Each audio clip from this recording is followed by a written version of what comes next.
Jewish Education in Media is pleased to present L'Chaim, a program that highlights the people, issues, and events of importance to the Jewish community.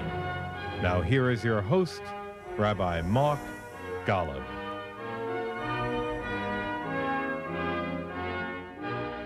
I'm Mark Golub, and one of the complex issues inside the Jewish community has to do with the nature of Judaism inside the state of Israel. To what extent should Israel be pluralistic in Jewish practice, just as American Jewish life is pluralistic? In the United States, we have various forms of Orthodox Judaism, mainstream, Chabad, Young Israel, and modern or open Orthodoxy. There's conservative Judaism, and what some people call conservadox.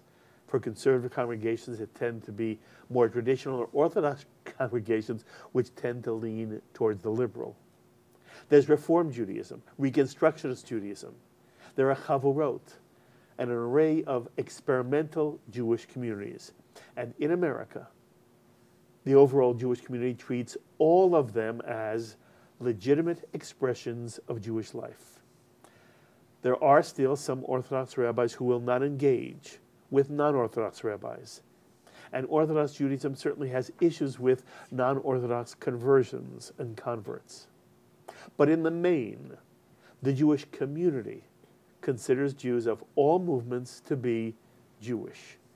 And in America, any rabbi from any movement can perform wedding ceremonies and can oversee conversions. Ironically, this is not the case in the one Jewish state in the world, Israel. In Israel, the political system, a parliament in which coalition governments often endure only because of tiny Orthodox political parties, which give the governing coalition the necessary majority to sustain itself. This political system gives tiny Orthodox parties the ability to wield a massive, disproportionate amount of power over Israeli social policy.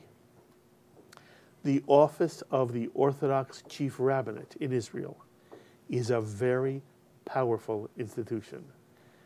And from the days of David Ben-Gurion at the beginnings of the State of Israel down to this very day, only Orthodox Judaism, and only that Orthodox Judaism accepted by the Chief Rabbinate, has official sanction from the State of Israel in matters of marriage, divorce, conversion, and burial. Only recognized Orthodox rabbis are financially funded by the state. Only recognized Orthodox rabbis have the authority to officiate at a Jewish wedding, which is why some Israeli couples have the state wedding ceremony with a state Orthodox rabbi in the equivalent of a city hall, and then have a second wedding ceremony where they invite their entire family and friends with a rabbi of their choosing, even though that second wedding ceremony is symbolic as far as the state of Israel is concerned. And this is also why some Israeli couples leave Israel to be married with a rabbi in some other community before beginning their married life in the Jewish state. And at the Western Wall in Jerusalem, the most sacred spot in the Jewish world for all of world Jewry, the Western Wall has been given to the Chief Rabbinate, who administer the Western Wall as an Orthodox synagogue, where men and women are separated, and when women are not permitted to engage in rituals and activities reserved for men. So, for example, a woman is forbidden to wear a talit or tefillin at the Western Wall, and women are forbidden to read the Torah at the Western Wall. Well, the Jewish people, the Jewish family worldwide, considers itself to be one Jewish family. And there are many Jews who are profoundly upset by the Orthodox monopoly in Israel, most especially American non-Orthodox Jewish movements, Reform, Conservative, and Reconstructionist Judaism, all of whom want their rabbis and their conversions and their marriages to be legitimate in the state of Israel. While in contrast, the Orthodox Jewish community defends the status quo on halakhic grounds, the legal basis of Jewish life. Well, on this edition of L'chaim, I am so pleased to be joined by two extraordinary rabbis for whom I have the utmost affection, one Reform, one Orthodox, each of whom have a profound love of, commitment to the Jewish people, the Jewish tradition, and the state of Israel, who are here to discuss the issues of how Jewish life should be administered in the state of Israel. And many of you know them well from prior editions of L'chaim. First, Rabbi Uri Regev is a Reform rabbi in Israel and the president and CEO of Hiddush, an organization working for Jewish equality of all expressions of Judaism in the state of Israel. Uri Regev is a Sabra, a native-born Israeli, who in addition to being a Reform rabbi also has a law degree from Tel Aviv University. And we're also joined by Rabbi Mitchell Wohlberg, one of the leading Orthodox rabbis in America, who serves Congregation Beth Tfiloh in Baltimore, Maryland, which is the largest modern Orthodox congregation in America. Rabbi Wohlberg is also recognized to be one of the outstanding sermonizers in the American Rabbinate today, and a collection of his sermons is found in his book, Pulpit Power, and Mitchell Wohlberg is also the author of The Unhaggadah, How to Keep the Conversation and Wine Flowing at Your Seder Table. Gentlemen, it is so wonderful to have you back at this table. Thank you both for making time for us. Our pleasure. Thank you, and thank you not only for bringing us to your program, but giving us the opportunity to meet each other. You're meeting each other for the first time? Yes. Correct. This is wonderful. But he's internationally renowned. I'm a small-time operator. I mean, this is so unbalanced, but we'll try and do our best. You'll try to hang in there for me. Absolutely. Yes, both of you rabbis of enormous stature in the world Jewish community. So I begin with Uri. As you heard my introduction, is there anything that you would want to clarify, or did you think it was pretty good?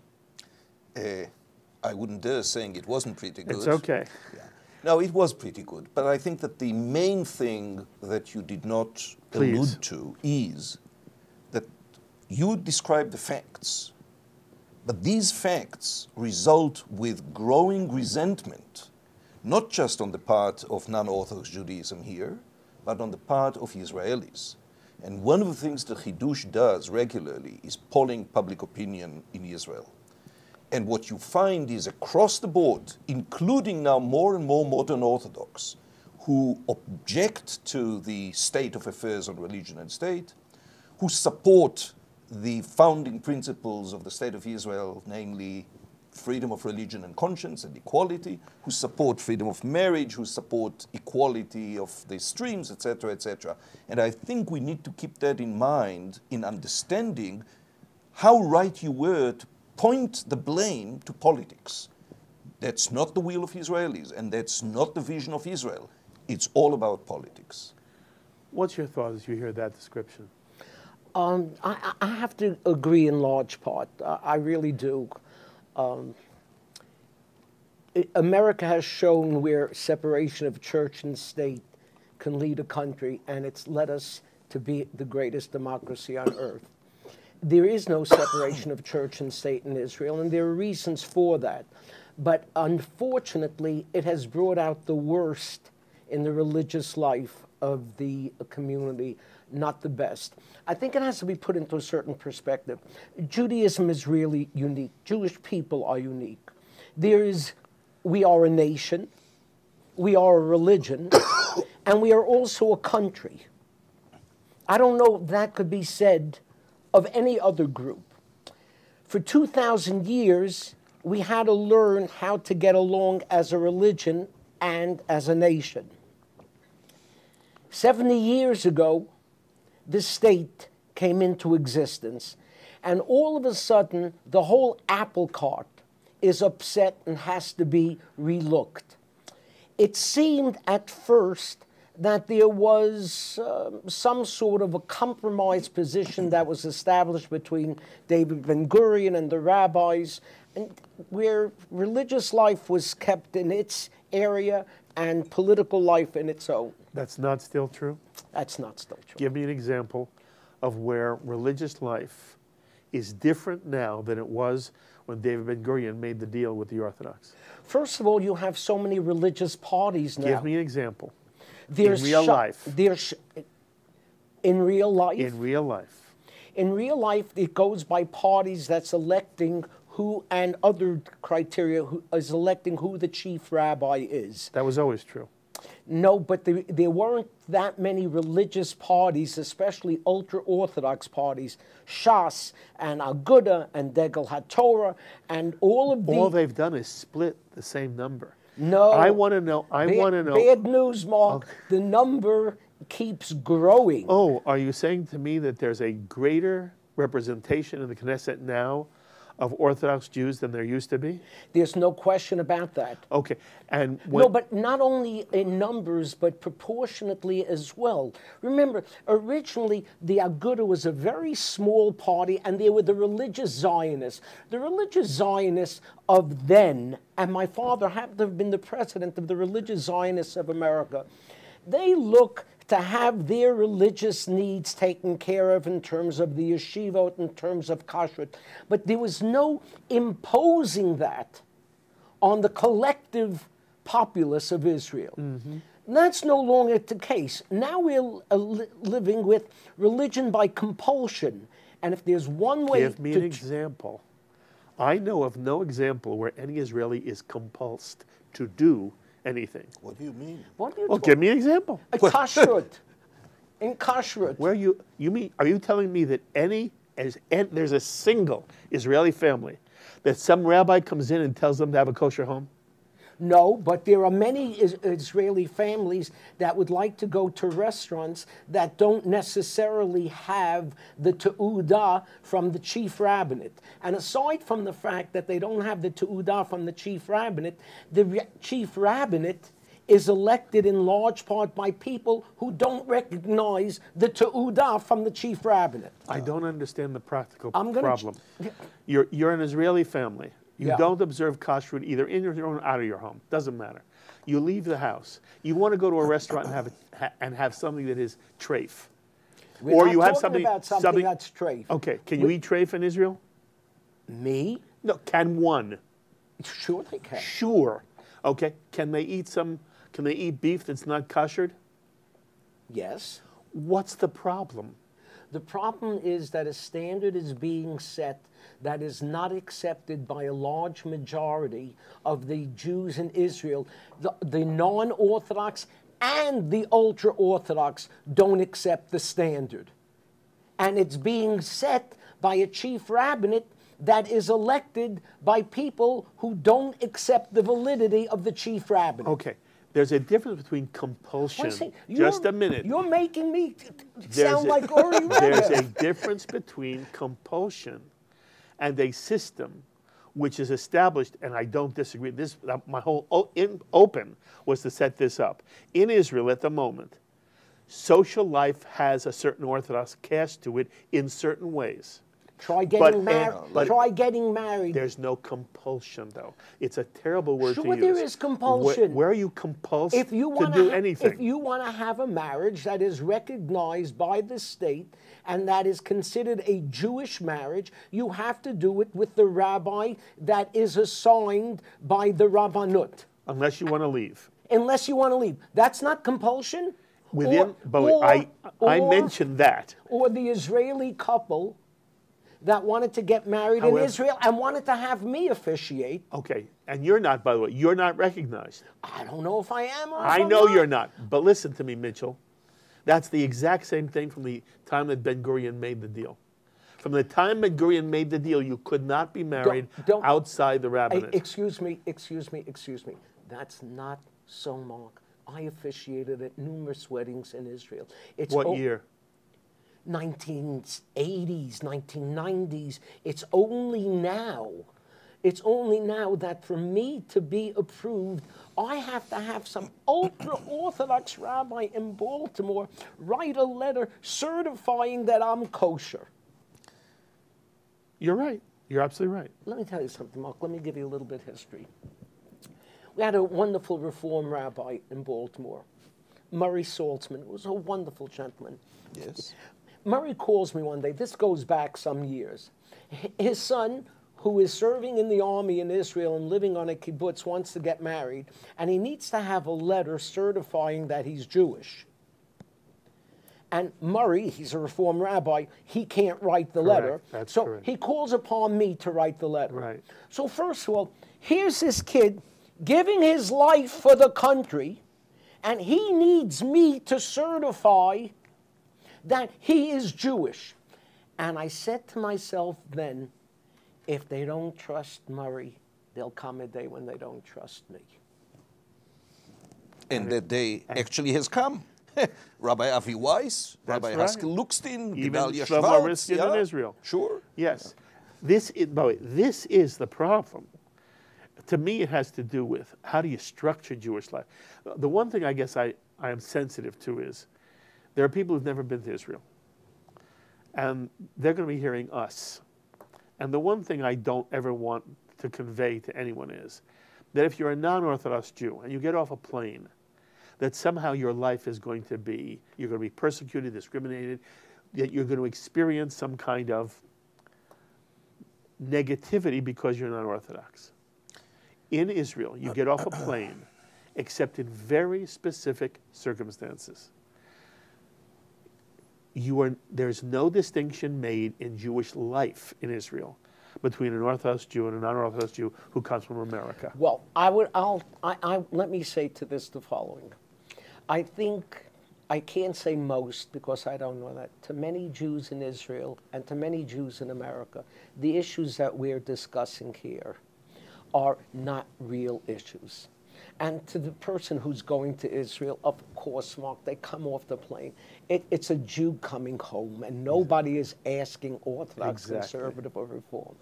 However, to the leaders of the movements and to the rabbis in the movements, this goes to the heart of their very existence and their raison d'etre. And so I think the issue is more from what we'll call the elitists of the movements than the mass movement itself. I agree. Although it's at the moment happening, and I do want to hear you speak to this, there is an undercurrent in America, in the Reform movement, a little bit in the conservative movement, that, you know, Israel, if you don't shape up, the ties between American Jewry and Israel, they're going to fall away. American Jews who are Reform, conservative, non-Orthodox, if they don't feel that the state of Israel accepts their rabbis, they're not going to be happy with the state of Israel. They may withdraw their support. For me, that's a sin. That's an aveira. You speak to that. Well, first of all, Hiddush was created with the premise that the challenges of Israel as a Jewish and democratic state and the issues that you are describing are and should be a global Jewish cause. So my response is not, don't come. My response is not, weaken your commitment to Israel. My response is, engage. Join the effort which is supported by the majority of Israelis, and together, and now together with modern Orthodoxy, many among modern Orthodoxy, we can make a difference.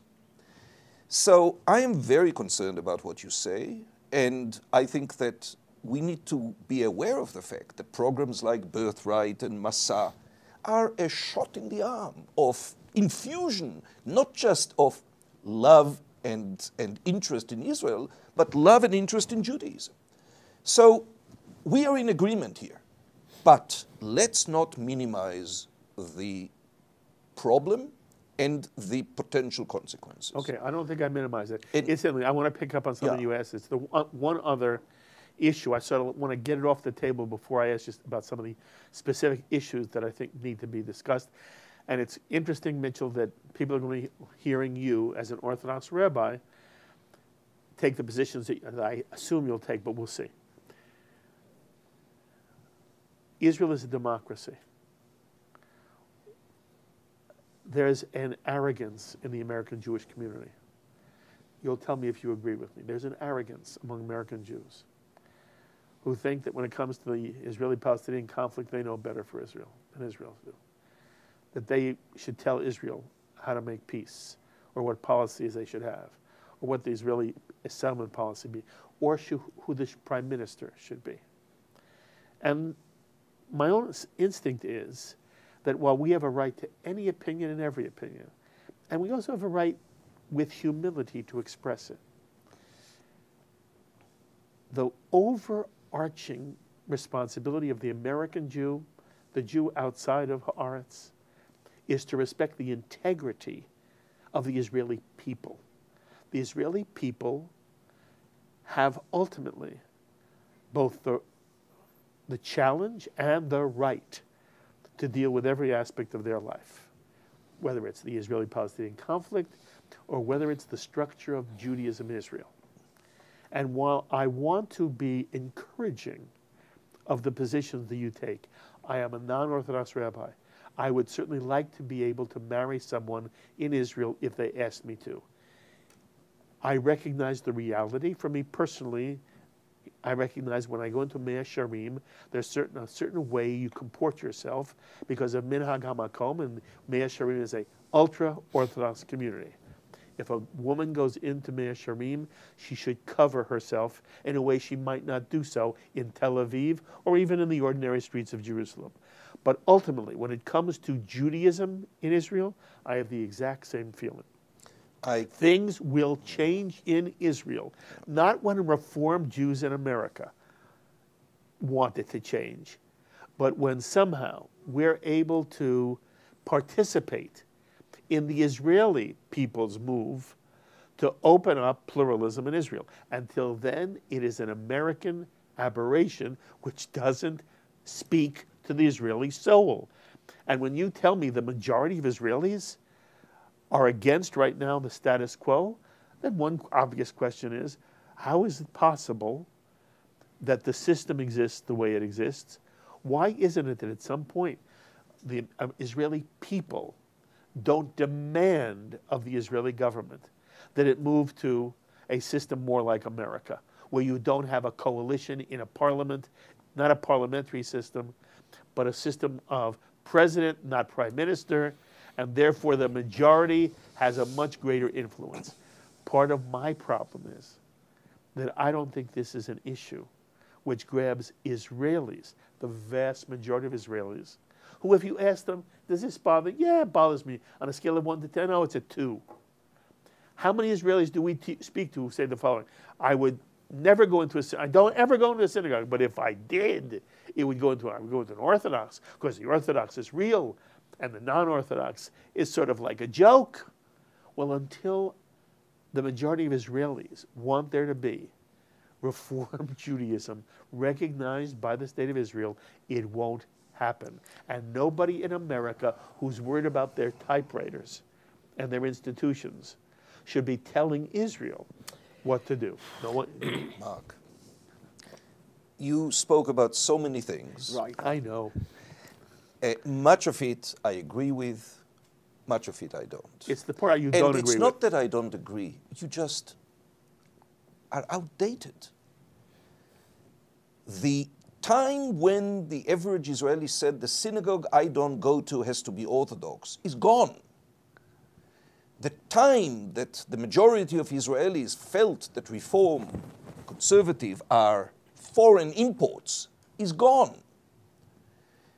You really should be spending more time. Come home, come back. The reality in Israel today is complex. The overwhelming majority of Israelis want the core principles of the Declaration of Independence, freedom of religion, and equality to become a full reality.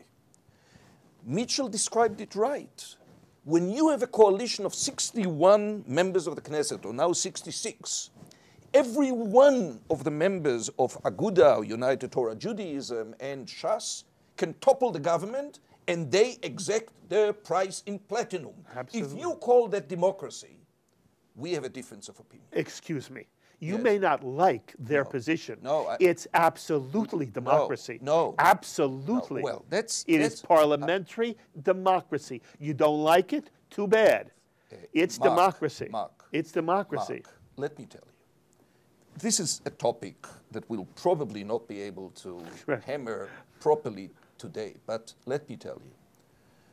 The Pew study that was done last year of Israeli religious identity and views, and the Israel Democracy Institute that does an annual democracy index, asked questions, for instance, do you agree or disagree that Jews should have more rights than non-Jews in Israel?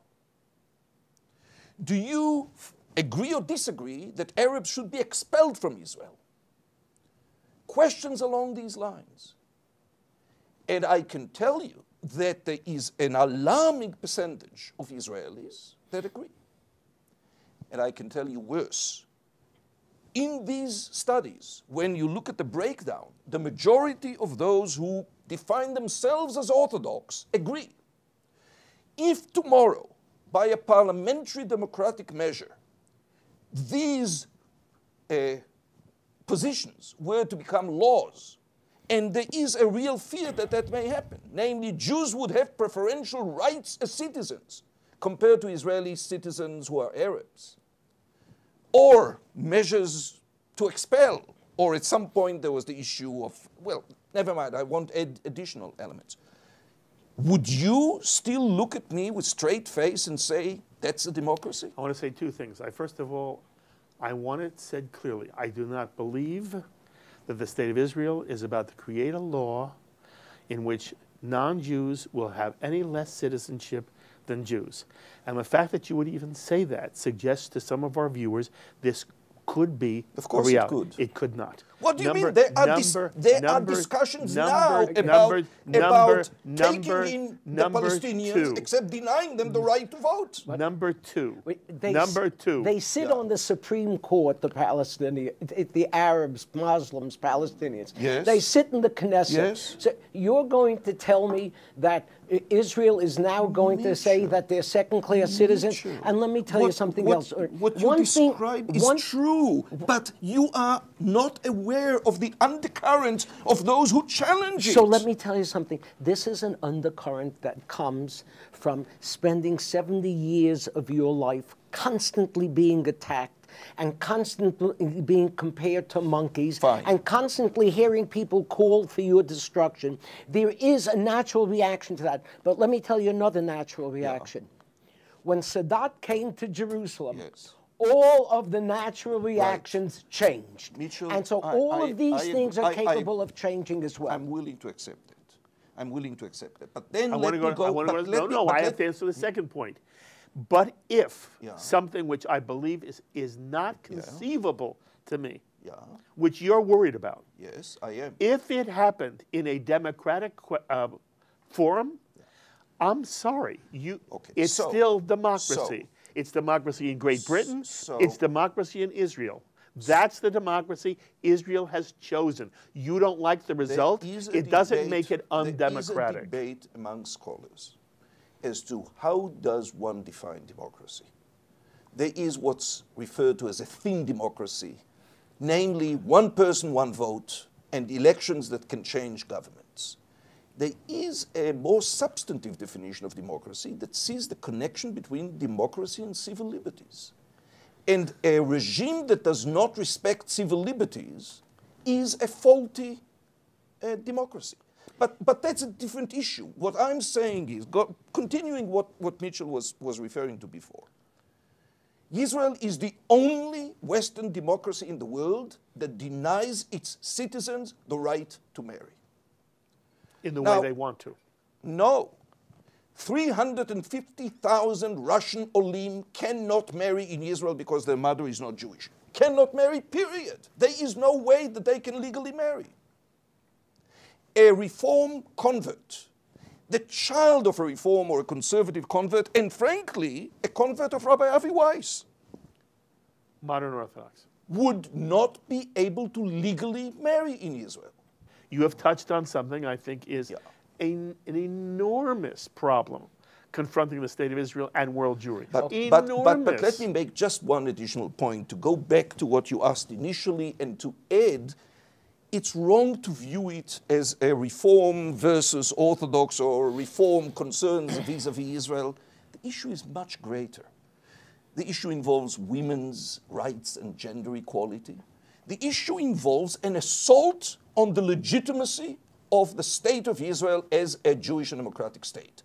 Not many years ago, 2 weeks ago, there was a national rabbinic conference held in Eilat.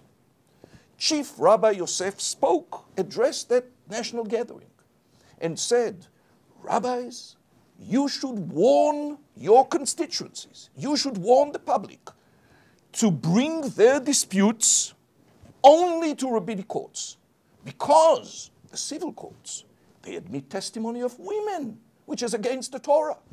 They admit testimony of secular Jews who are Sabbath desecrators. That's against the Torah. In criminal cases, they accept witnesses who are state witnesses. You know, that's against the Torah. What we are facing almost 70 years into the life of the state is a major battle over the soul of Israel as a democracy. Add something. And he's getting paid by the state of Israel. And his position is created under the civil law, and his powers are granted to him only by the Knesset law. I didn't begin this by saying the problems are good, that the state of Israel doesn't have a problem. I began by defining a problem. The only thing I say is that the... But Mitchell was right. You cannot marry in Israel, and therefore this is being compelled. Now, recently, in the last few weeks, the cost of kashrut, which basically is borne by Israeli taxpayers, a study of the Ministry of Finance showed that the monopoly of the chief rabbinate over kashrut, not the cost of supervision, not the cost of kashrut, the cost of the monopoly is 600 million shekels a year. Now, Mark. But wait, I want to make sure that the audience doesn't misunderstand what's happening here. We are here to discuss what I believe is a serious problem for the state of Israel and also world Jewry. I wanted two caveats. I wanted people to understand that when they hear this discussion, when they hear you describe this conference that took place 2 weeks ago, they shouldn't imagine that became the Israeli system. That's because I went to the Supreme Court successfully against the phenomenon of rabbinic courts that issue ktav seruv, writ of refusal, boycotting people who go before civil courts. Yes, but the vast, 80 to 90% of the Israeli people, the Israelis, are not going to care about this rabbi and what he said in Eilat. This is true. And the life, what I wanted the audience to understand was, don't think this is day-to-day Israeli life.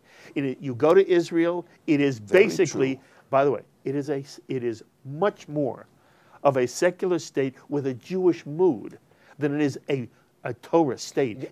Israel is not the Torah state. You're 100% correct. First of all, I think an important distinction has to be made in my position as an American Jew. When it comes to military issues, when it comes to survival of the state, I am a limited partner, very limited. My children are not putting their lives on the line. My responsibility is to support the decisions of the government of the state of Israel.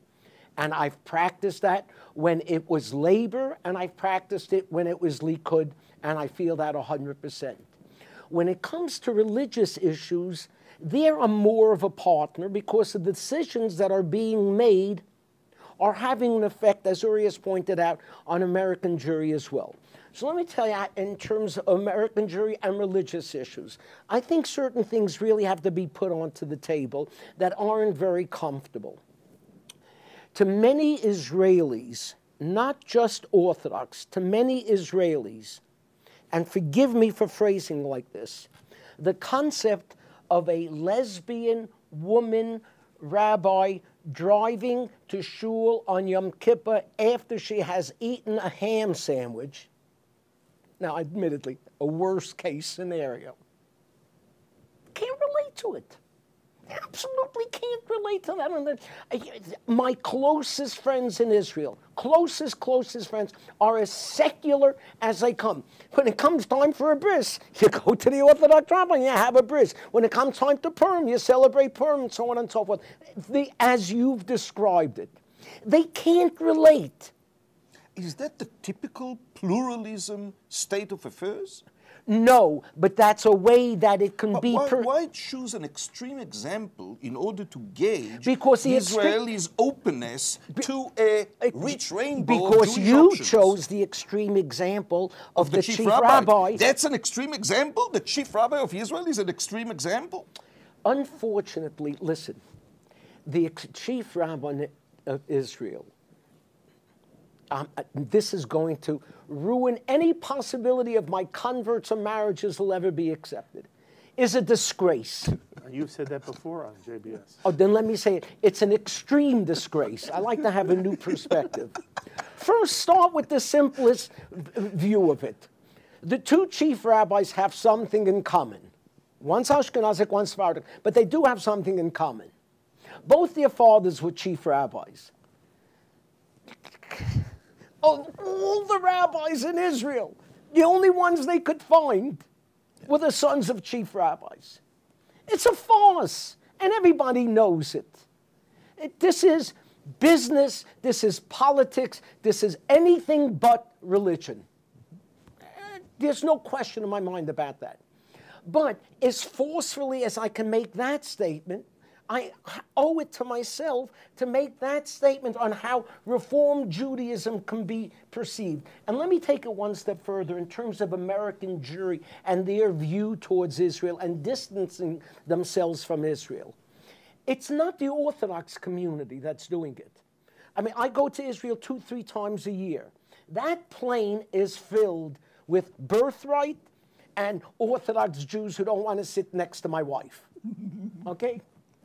And I'm forced to say I want to sit next to my wife. But be that as it may, Orthodox Jews are not distancing themselves from Israel. It's non-Orthodox Jews who are distancing themselves from Israel.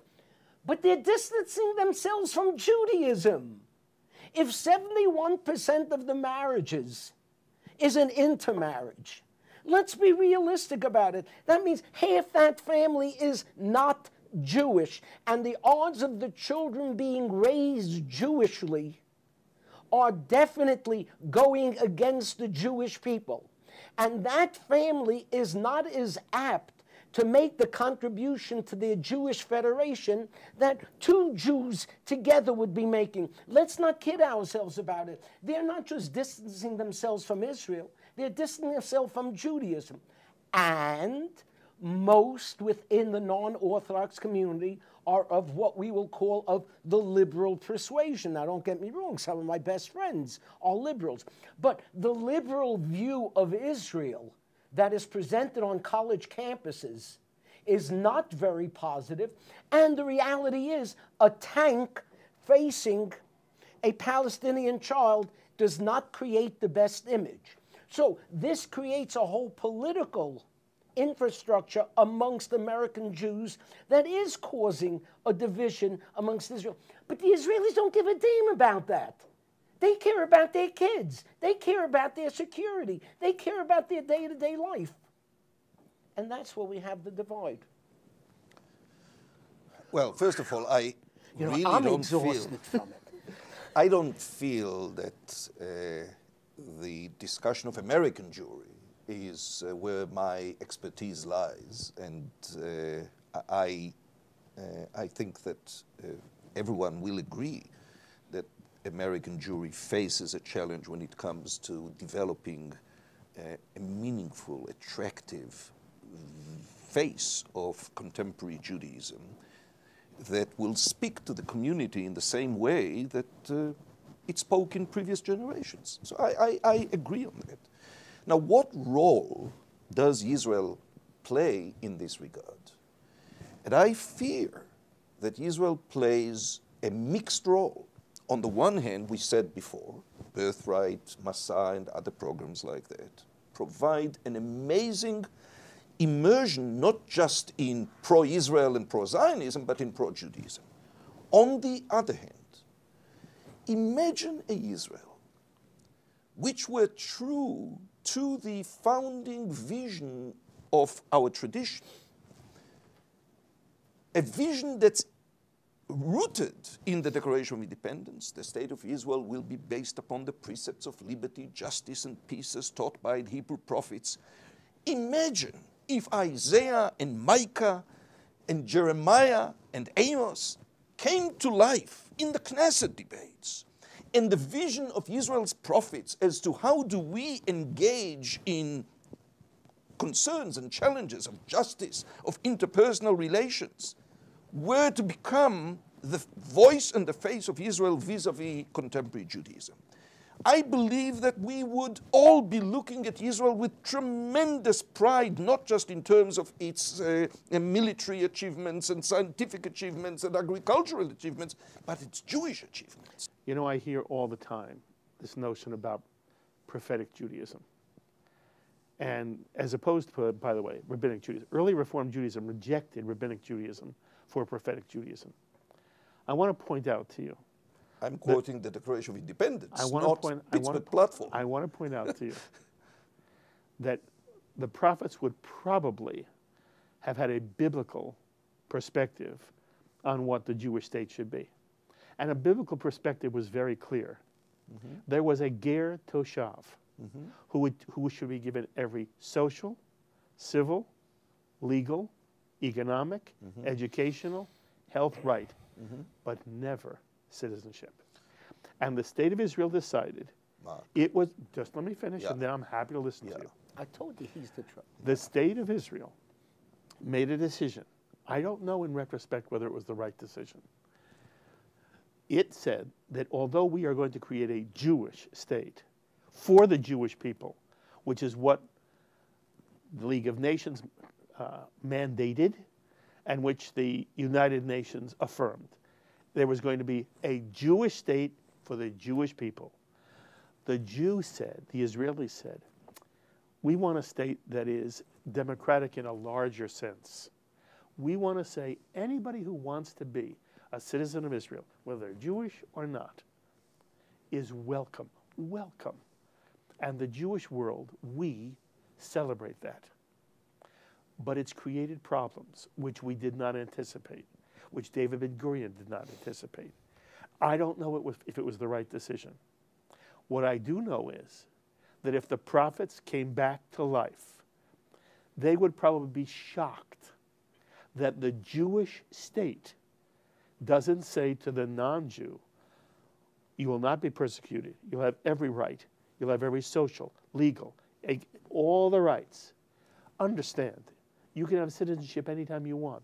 Just become a Jew.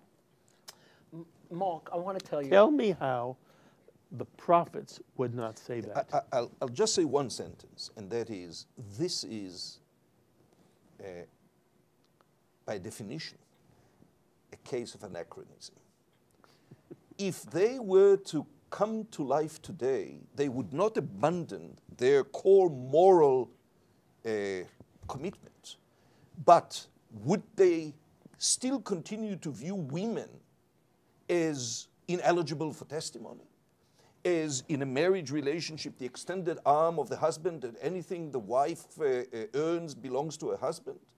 Would they rule that a beaten woman, as the rabbinic court in Jerusalem last week or 2 weeks ago ruled, a beaten woman whose husband was convicted in court for being violent towards her, rejecting her suit for divorce? I doubt that very much. So what I'm suggesting is, I have no idea what they would have said. My assumption is that with thousands of years and the rise of democracy and democratic ideals, separating between when they operated and today, they would not have given the same answers as you anticipate. And I will say, in 1,000 years, we're not going to have the same issues that we're having today. True. And I think that this is very crucial to the discussion.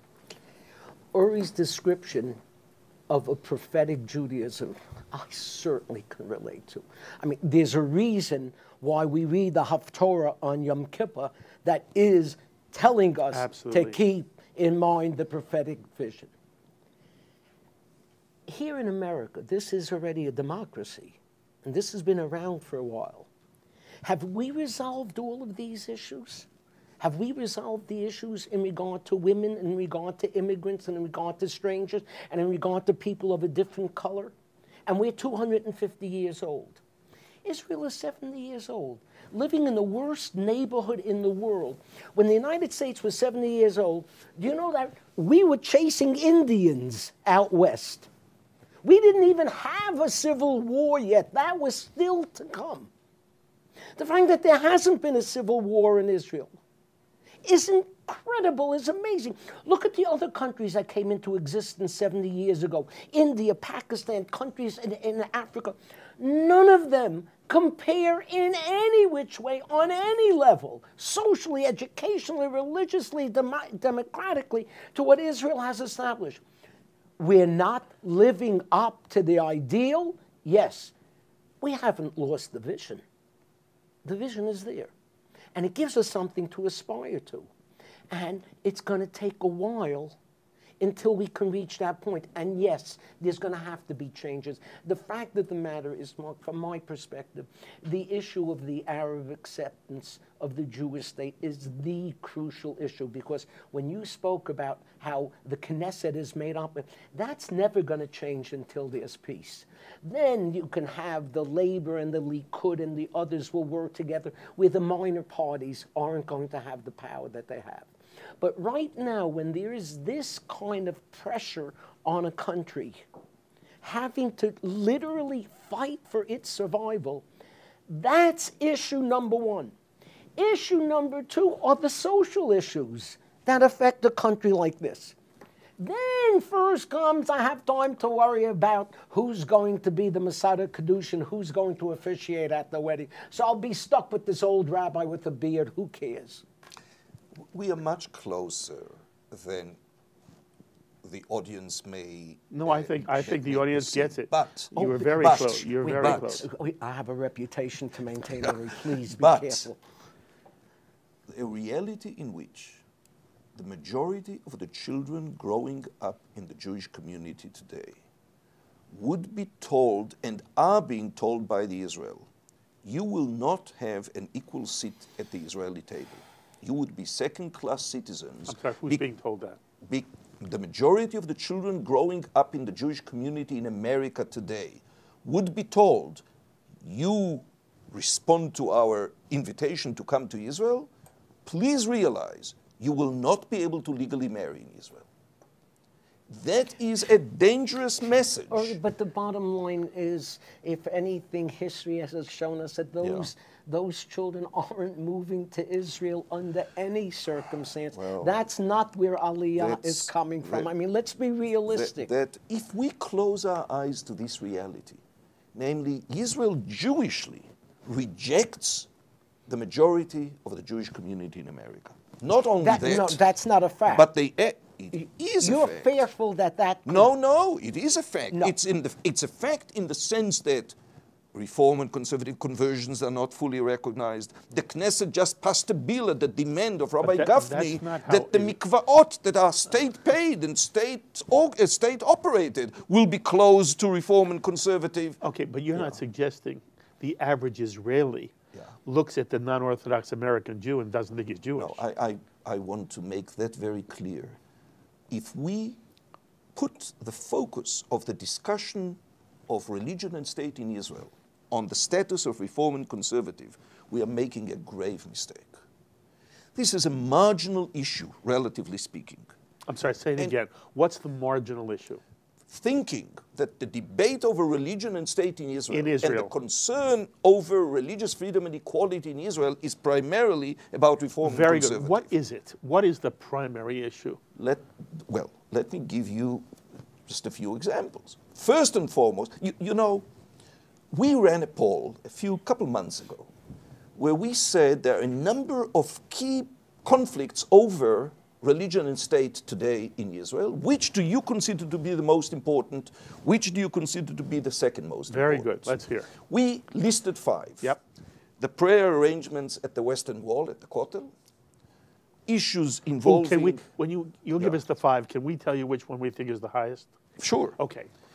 issues involving exclusion of women in the public sphere for religious reasons, the questions of conversion, who is a Jew, battles over Shabbat, public transportation on Shabbat, and opening of stores on Shabbat, and the chief rabbinate's control over marriage and divorce. Okay, you're going to go first. So one's issue is the Western Wall, women. Women are an issue everywhere. Conversion, Shabbat, and chief rabbinate. And no, marriage and divorce. Yeah, I would say the last two should be the first two. Marriage that I and would divorce. imagine. Because those are the two areas where the religion is imposing itself into your Very life. good. I'm going to say Shabbat. Yeah. Okay. So, by far, ahead of anything else is marriage and divorce. 71% are saying this is the most or second most important issue. By far. What percentage? 71%. 71. By far, the least important issue, at the bottom, way behind anything else, is the Kotel, 11%. And when you look at the target population of Reform and Conservative Judaism in Israel, namely primarily secular Israeli Jews, 3% maintain that the Kotel is of importance. That's fascinating. So, Isn't that fascinating? Of course it is. You understand, Of course in it is. American And Jewish here, life, this is made this into- is the Whoa, big issue. whoa, whoa. And I believe that this is very unfortunate because we don't have a genuine discussion that looks at the issues and weighs them. Look, I want to tell you Yeah. something about the Kotel. It's very interesting. First of all, I hate what's been done to the Kotel. Meaning? Meaning the following. I have a picture in my office of the Kotel in the 1920s with men and women standing around Yes, there was together. no mechitza. Okay, I keep the picture there just to remind me that I have not lost my mind. That's right. But there should be a mechitza. I do believe that. I want to tell you what I believe. Okay, you're going to answer this. in a Okay. minute. He believes there should be a mechitza at the Western Okay. Wall. Yeah. Okay. But the mechitza keeps growing like a fungus. And not only that, but in back, there used to be like the women could participate in their child's bar mitzvah if the child took the Torah and the table towards came the back. toward them, right. So they built that up. That was not a religious obligation. That was not a religion. That's a spitting in the face of people, turning off more and more people. I do believe there should be a place at the Kotel where a woman can have her bat mitzvah or whatever. I've officiated at the bat mitzvahs on the at Robinson's Arch? At Robinson's Arch, at the southern wall. So, and that we rejoice that we stopped women from bringing, that we frisked women to find an illegal Torah on them. Please, God Almighty, this is not the religion you taught me, please. Having said that, I was in Israel one year, and it was Asara B'Teves, the 10th day of Teves, a very minor fast in the Jewish calendar. Most Jews aren't even aware of it. It's when the walls of Jerusalem were first surrounded. Then it's followed by Shabbat Tammuz, then it's followed by Tisha B'Av. The fasts become more significant. This is of a lesser significance. But I'm in Israel, so it comes Mincha times. It's Asara B'Teves. I'm going to go to the wall and daven there. And it's filled with Hasidim and people dressed in the black outfits that we associate with them. And I said to myself, these are the guys who are keeping it going. They're the ones who remember Asara B'Teves and observe it, and I have to make sure that they're not stepped on and that their religious sensibilities are taken into consideration as well. Religious sensibilities is one thing. Religious compulsion is quite another. First of all, I fully agree. And interestingly, it was the previous Supreme Court Chief Justice, Professor Barak, who said the Haredi should be the first to insist on the independence of the judiciary and the authorities of the court, because there may be a day in which it is the court that will stand for their rights.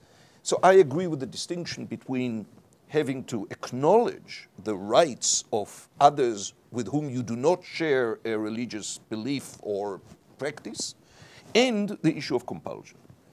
The problem in Israel, of course, is that they do not make that distinction. And therefore, we need to understand Israelis do care. They care passionately about those issues. And by the way, in my interaction with colleagues of yours, they expressed some dislike of the term pluralism.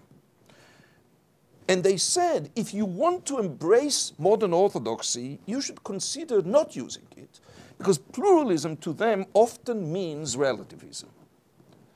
And I said, the truth of the matter is, I don't mind. I stand for pluralism, but I have no problem that in our discussion we will replace it with diversity. I don't insist that you give up your conviction that your Jewish path is the only legitimate one, but we should all agree on the point that you made, namely, this is not what the State of Israel should do. You should be entitled to maintain your standards, to accept those you want to accept, to not accept those that you do not accept. You realize that those on your religious right do not accept you. That's part of the Jewish history. But the State of Israel has to include us all and embrace us all. I think, or in large part, most of the issues we're talking about could be resolved accordingly. The gut issue here is who is a Jew? Because there you go to the heart of identity. And how do you... So how would you go about it? Today, the Chief Rabbinate doesn't accept Rabbi Riskin's conversions as Jews. I don't know if you realize I'm not a big fan of the Chief Rabbinate, so it's not necessary to tell me that. I think there was a time, the Naaman Commission... I served on the Naaman Commission. See, the Naaman Commission, and they had... Tell everybody what it is. It was sort of bringing together Orthodox conservative reform, but leaving the ultimate act of the conversion in the hands of the Orthodox, so then it could be... And where did it go? Actually, that's not an accurate account. You give us your account. What's Naaman? This is what Naaman aspired to. But the end was that there was no decision. Correct. In part because the Chief Rabbinate did not endorse it, and in part because we did not accept that as a binding... The Chief Rabbinate is in the hands of the ultra-Orthodox community, which is causing explosive situations for the Jewish people, plain and simple. But you look at the Denver model. The Denver model with Rabbi Wagner. That's right. Now, I think people that should know many... You can't mention it without explaining what the Denver model is. Maybe this was along the lines...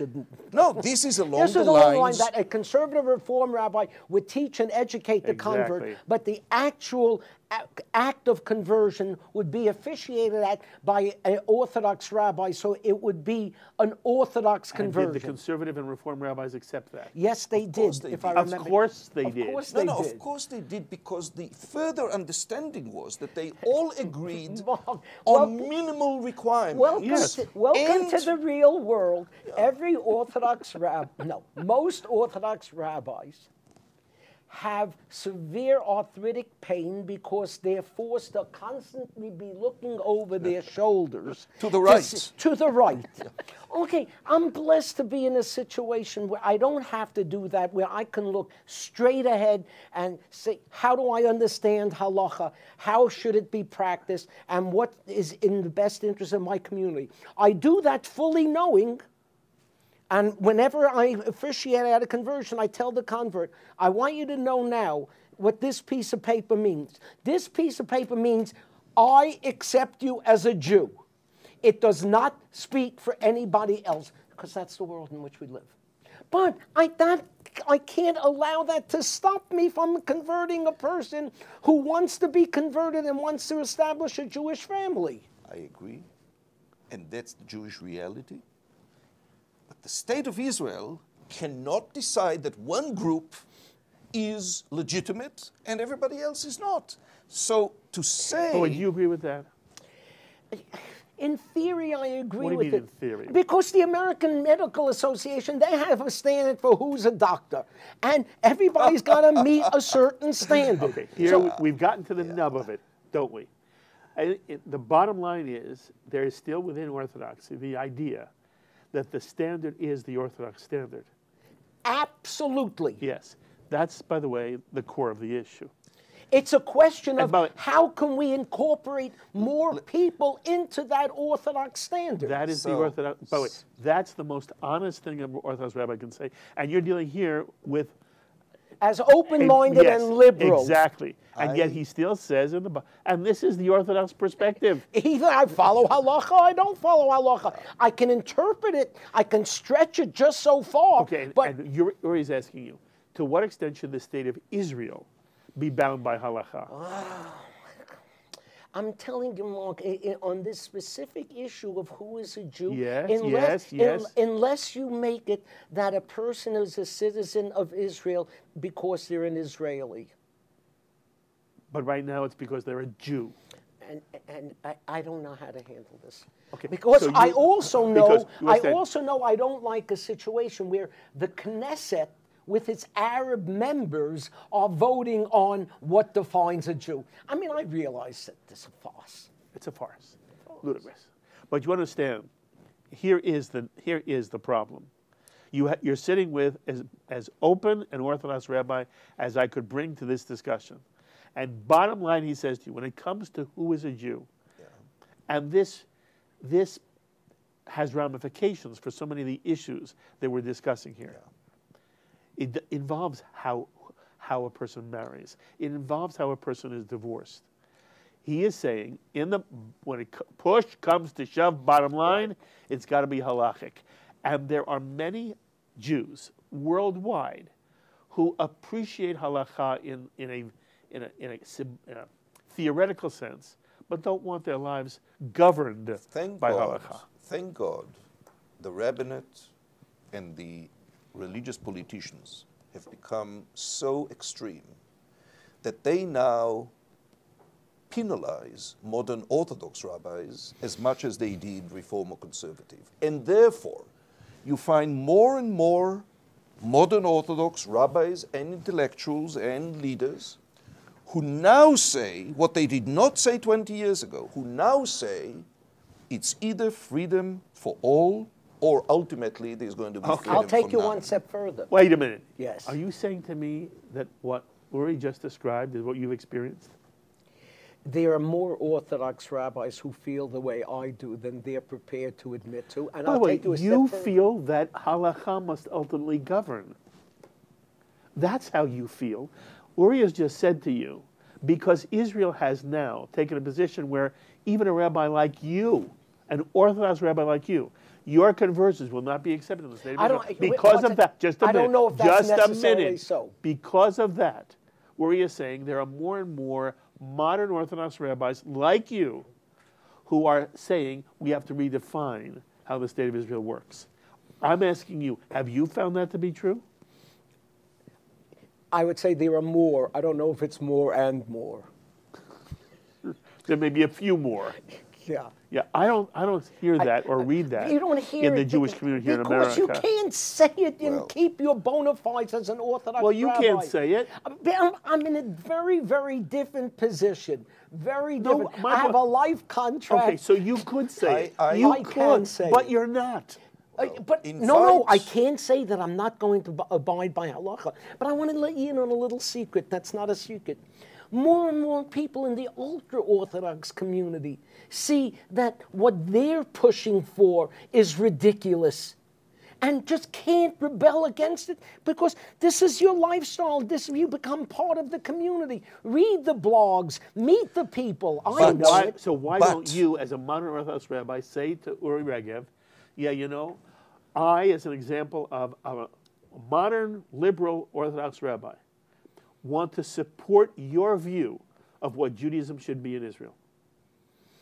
I would have to know more about what his view of what Judaism His view of Judaism is that a Russian Jew, a Jew from the former Soviet Union, whose mother is not Jewish, has a right to convert to Judaism or even be considered a Jew to begin with, and has a right to marry in the state of Israel. That's what he wants you to say. He has a right to marry in the state of Israel. There shouldn't be any question about that. Halachically. No. So he, no, I am so he not won't saying be that married he should be allowed to halachically. marry By a halachically. rabbi? Doesn't have to be a rabbi. Can it be a rabbi?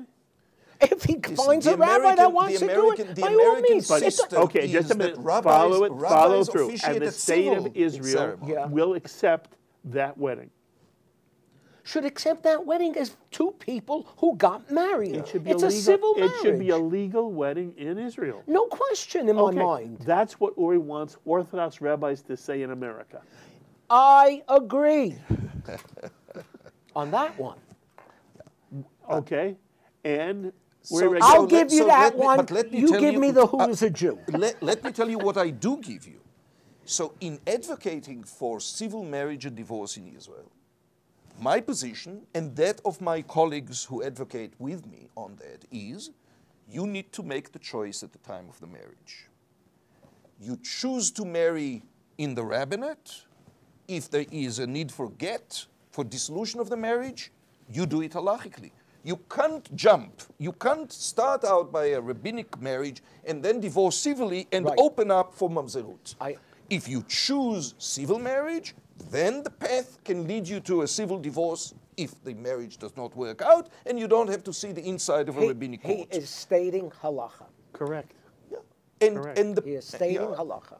So there is room for compromise. There is no doubt about it. And there are models for compromise. The problem is that instead of looking to genuine compromises that respect the different positions, we are looking at an oppressive, extremist, fundamentalist position that says the state of Israel's courts are illegitimate because they admit testimony of women. Mark, you should know that in Israel there are groups of Orthodox rabbis in a group called Sohar, That's in, right. in a group called Hillel, that are much more open-minded and much more sensitive and looking for rooms to compromise. Now, Uri... Do you like Torah? Yeah, Uri... Just a minute. What is your sense of them? I think that they have done important things in terms of offering more inclusive and lenient options. I think that there is a serious problem in the sense that they want to maintain religious coercion in Israel, except a more benign one. And I can tell you, invite Professor Samuel Hellman to your program. His son made Aliyah. And I can say that because their story was on Channel 1 TV in Israel. Married, his son is Orthodox, he married an Orthodox female psychologist. They married in a halachic wedding outside the rabbinate because they don't want to submit to the chief rabbinate. So what you find is... There's more and more of that. Exactly. So what you find are people rejecting the monopoly. We should not be replacing that extreme monopoly by what is seemingly a more benign monopoly. We should do away with monopolies. Uri, darling. Now that we know what you would like the Orthodox community to give in to make it possible to be more receptive to Klal Yisrael, what is Reform prepared to do to make it more acceptable to be part of Klal Yisrael? I don't want to be misunderstood. I have no expectation of Orthodox in general to be more, accepting of reform or conservative. That's beside the issue. My focus is what should the state of Israel be establishing as norms that are binding on all the population. I think that the reality is that you will find many Reform and Conservative, along with modern Orthodox, coming to much greater levels of collaboration and mutual understanding and compromises than we are led to believe currently. What shape they will exactly take, I don't know. To me, the Denver model is actually a very positive and good model. Unfortunately, it collapsed under pressure from the New York Haredi. My instinct is that if we were to talk to a cross-section of American Jews or Israeli Jews, either one, they would articulate very much the vision that you have and the vision you both share. Namely, Israel should be embracing of every Jew, and once they come to the state of Israel, they should find their way in their own, quote, Jewish community. I want to say religious community, but that's not a Jewish phrase. Within their own Jewish community, they should find their place. They do. That, by the way, they do, but that the state should not give preferential treatment to Orthodoxy over the non-Orthodox Jew. I believe most Israelis and most American Jews would say that. Not the non-Orthodox, the secular Jew. Yeah, and again, we need to understand. A secular Jew is non-Orthodox. That's correct. Okay. So, but when you speak about non-Orthodox in America, they do not realize that 50% of Israeli Jews define themselves as secular. You may be right, but anybody who doesn't... Though I personally think that a la Molière, many of those secular Jews are really Reformed Jews who don't quite know it. No. And I believe many of those secular Jews are so much more observant of religious traditions than what we're going to call the average conservative and Reformed Jew. You're talking about Israeli? Israeli. Yes, the average Israeli secular Jew is more observant. Their life has a Jewish rhythm to it. Correct. That's correct. Anyway, what I was saying was, I believe that most people believe that's the ideal for the state of Israel.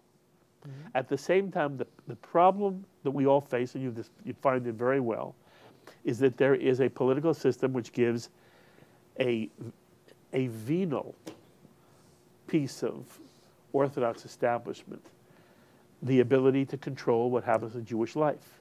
In America, you call it heckler's veto. Okay, and at the moment you've defined the problem, it also sounds to me, and our audience should understand, it's not that you have a solution. You have a wish that there's a movement. There should be some kind of progress towards a goal. But at the moment, the two of you do not have a solution because at the moment, the politics of Israel preclude a solution. I can tell you that, to me, a prerequisite for the solution, along the lines that Mitchell mentioned before, is that a government and coalition be established that would bring together the center, right of center, and left of center, neither the extreme right nor the extreme left. That would be a government coalition that can, in reality, effect those changes. Maybe you're right. Now, the 2013 government, if you recall, did not include the ultra-Orthodox party. Different field. But they were afraid to do anything because they knew someday they're going to have to go back. 100% correct. Yes. And unfortunately, neither side acted in good faith. Yeah, okay. And I want to ask you also, what you talk about in terms of what's really bottom line important to you as an Orthodox rabbi. Mm-hmm. And it's easy to use the word halakha, but you're talking really about, you said the bottom line for you is, who is a Jew? How do we maintain the halakhic sense of how the Jewish people endure from generation to generation? In some way, as long as you have that perspective, which I have enormous respect for, and at the same time there are non-Orthodox Jews who just don't see it that way. Halakha does not mean to them what it means to you. As long as there is that divide, Mitchell, I don't know how that divide is spanned. There's always been that divide. That's right. Yeah, and it always will be. And we learn to live with it. We're living with it in America right now. Yes, although it's interesting. You've already said Denver failed. Denver was the model where we thought maybe pluralistic, diverse Jewish groups would come together under one communal banner and create a community where conversion would not be contentious and would be accepted by all. In the end, it failed. It failed. It fell apart. I'm actually much more optimistic than you make it sound. Rabbi Wagner wrote years later that had he known that there would be no one to reinstate that model, he would not have left it. He would not have abandoned it. The change from those days to today, and the good news is, I'm only meeting Rabbi Wohlberg today for the first time, but there are a number of his colleagues that I know that I'm speaking on these issues. I think that today there is a much greater, bigger cadre of modern Orthodox rabbis who feel that they have a common interest with those on the liberal side to create an environment. Modern Orthodox. Modern Orthodox. Do you know how small the modern Orthodox is within a small Orthodox society? You know how important they are, like yeast. Yes. And the ability to understand that the battle is not between Orthodox and non-Orthodox. The battle is between an across-the-board wide coalition that wants Israel to be Jewish and democratic, and those who want to take Israel back to the Middle Ages, back to a theocracy. Let me let Uri. By the way, he doesn't want to go back to the Middle Ages. No, he does not. He's one of the good Oh, guys. man. I hated the Middle Ages. You know, I don't know what you're talking about. There's so the number. Obviously, Uri, let me tell you something. You speak that it's not between Orthodox and non-Orthodox, broader than that. I'm going to tell you it goes the opposite direction. It's more narrow than that. There is a battle for the heart of Orthodox Judaism taking place right now as we sit here. An absolute battle.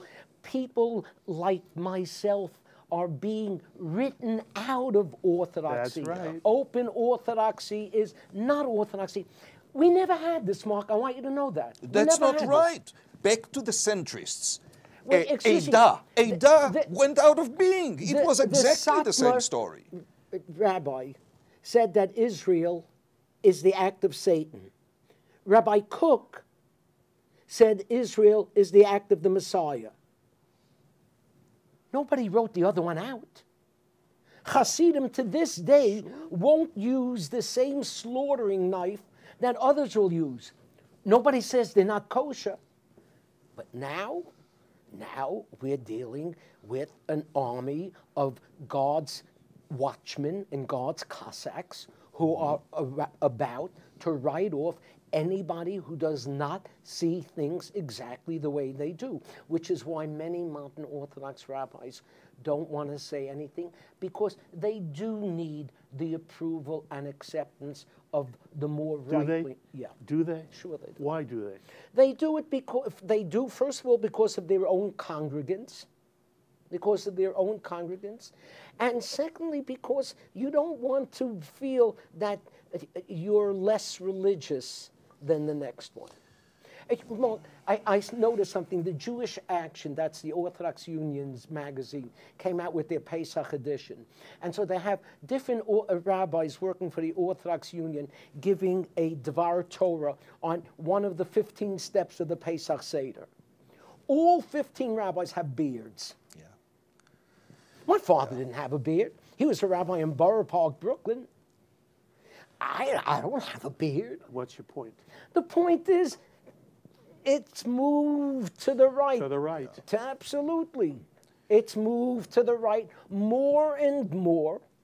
And I want to tell you something. It's not just in Judaism. Right. It's in Islam. It's in America. Welcome to the real world. I think that the fault line is moving. I think that at the same time that there is movement to the right, you mentioned open orthodoxy. I have far greater faith in open orthodoxy than one may, think listening to you. But you should know something. Yeah. Once Uri gives his approval of an Orthodox rabbi, they are no longer an Orthodox rabbi. Look how they wrote Rabbi Riskin. They tried to write Rabbi Riskin out of the Orthodox mold. Yes. Rabbi Riskin was the example for an entire generation of Orthodox rabbis. Just to set your mind at rest. Tens of thousands of people that the ultra-Orthodox never would have reached. I had a Purim Suda in my synagogue. They don't care. That's not the standard they use. But just to set your mind at rest, this isn't just about Rabbi Riskin. When Rabbi Ovadia Yosef, alav shalom, gave his stamp of approval to the conversions done in the military, in the IDF, graffiti appeared in Mea Shearim, Ovadia Yosef equals reform. They dropped his title as a rabbi, and made it clear, as far as they're concerned, he's a reform. So there are going to be those, and I'm so glad that open orthodoxy is in the open. For a long time, they were ambivalent as to whether they should come out. I believe ultimately you and your friends and your colleagues will prevail. Not to the exclusion or the disappearance of the others, but because I think the Jewish people needs that position to be proud and large and successful. I don't know. By the way, I agree 100% with Uri in his emotional statement. The facts on the ground, they're showing the opposite. That in the Orthodox movement, it is exactly what Mitchell has described. That open orthodoxy so far hasn't taken hold. And I expected it to do that. I expected there to be a revolution within the Orthodox world that moved towards modern orthodoxy, that would embrace what Mitchell stands for, what Avi Weiss stands for, what Yitz Greenberg stands for, what Shlomo Riskin stands for, what Saul Berman stands for. I thought that was going to happen. It will. All the studies have shown it. It will. If it, God willing, but if it will, it hasn't happened yet. Unfortunately, it's what Mitchell has described. At the moment, within orthodoxy, it's moving to the right, which is mind-boggling to me. But that's what's happening. Why is it happening, do you think? There's a sense, you understand, that even you are not authentic enough. Oh, my God. Of course. Why is it happening? Oh, there's all sorts of things. One has to do with the intermarriage rate. I think that intermarriage, as it became larger within the Jewish world, the Orthodox world built the walls higher and higher. Which is understandable. Second, the birth rate is incredible. I mean, the modern Orthodox and the non-Orthodox are hardly replacing themselves. Here, they're having 6, 7, 8 kids, and that just keeps growing, growing, growing, and they're all part of an insulated approach to the world at large. And listen, in the day and age in which we're living, religious, I don't want to call it fundamentalism, but it is. Yes, it is. Yes, it is. But you'll never hear me say that. Never. No, but we're in a fundamentalist era, aren't we? We're in a fundamentalist Socially, this country is going fundamentalist. We're in a fundamentalist, but that's in reaction to an era that disregarded That's religion, right. that That's took science and technology and turned that into God. So you have to expect a counterforce to it. And as you expect a counterforce, you realize that the nature of the cycle is that things will come back to normality. This depends upon what one defines as being normality. Yes, Open orthodoxy. Yes, he has Uri Regev has described for you what he would love to see normality be in the Jewish world. And I believe that what he describes is what you, what I, what the vast majority of Jews throughout the world would love to see. Yes, but not the vast majority of Orthodox That Jews. is correct. Okay. You've said it perfectly. Absolutely. You get to wind this up. As you look at the Israeli scene now, and you know, we didn't go specifically issue by issue, but they all have the same problem. What do you now see for the immediate future for the state of Israel in the area of how do Israelis and how do Jews in general come to Israel and experience a free and embracing Jewish life? First of all, things are happening. For instance, the Jewish Federations of North America, the American Jewish Committee, modern Orthodox rabbis and intellectuals have joined together in a number of projects to join with Israelis to advance marriage freedom. This did not happen 10 or 20 years ago. Namely, there is more realization that this impacts not just on Israelis, but on American Jews, on world Jews, and that we have a role to play. Second, Israelis, our polling has shown a growing level of frustration on the one hand and support for change on the other. Ultimately, this will prevail. We saw that with the 2013 elections. I believe that we'll see it again. You just see what happens in the polls, other polls in Israel. Yair Lapid is resurfacing as the largest party in Israel, superseding the Likud. People are becoming more angry because the face of Judaism is portrayed by those that Mitchell described in stronger terms than I would have used. So I'm optimistic. I believe that there is an openness that did not exist before, in part because the reality is becoming starker than it was before. And I think that, to me, Jewish and democratic means what it meant to the drafters of the Declaration of Independence, a state that is based on the precepts of liberty, justice, and peace as taught by the Hebrew prophets, that is a home for Jews from all over the world as expressed in the law of return. I believe that Judaism will thrive. Judaism in an open and inclusive and tolerant way will thrive if we will it. You are a prophet of our time. I am so glad to be a friend of yours and to learn from you. Spectacular. Kol tuv v'hatzlacha. Keep up the good fight, and you come back here and talk all the time. You, my friend, there's nobody like you in the Jewish world. I'm not a prophet? Oh, I wanted to be a prophet so prophet? badly. You're a prophet, too. You're a Rav, you see. Yes. You're a Rav. Yeah. Good for you.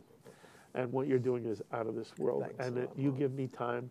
And people should know, he comes up from Baltimore to sit with me. Do you know where Baltimore is? You were a doll. Thanks a lot, Mark. I love both pleasure. of you very, very much.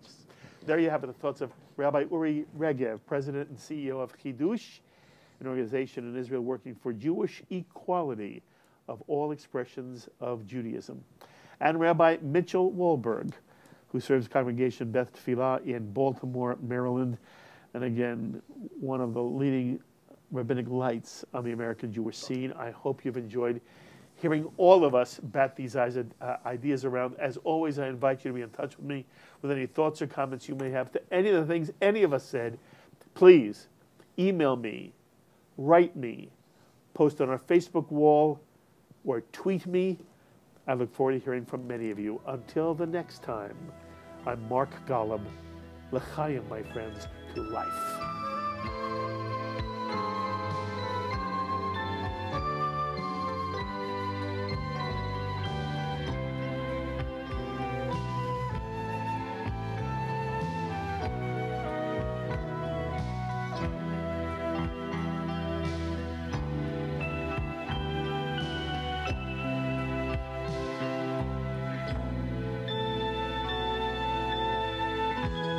L'chaim is a presentation of Jewish education in media. We would be pleased to send a complimentary DVD of this program to anyone who wishes to support JBS, the Jewish Broadcasting Service, with a tax-deductible gift of $36, double chai or more, to the nonprofit organization Jewish Education in Media. Simply visit the JBS homepage and click on the Donate button to make a donation by PayPal or your credit card. And please indicate the program for which you would like a DVD. Or you can send your tax-deductible check made out to GEM, Post Office Box 180, Riverdale Station, Bronx, New York 10471. And again, please remember to indicate which program you would like to receive with our compliments. And we thank you for your kind support.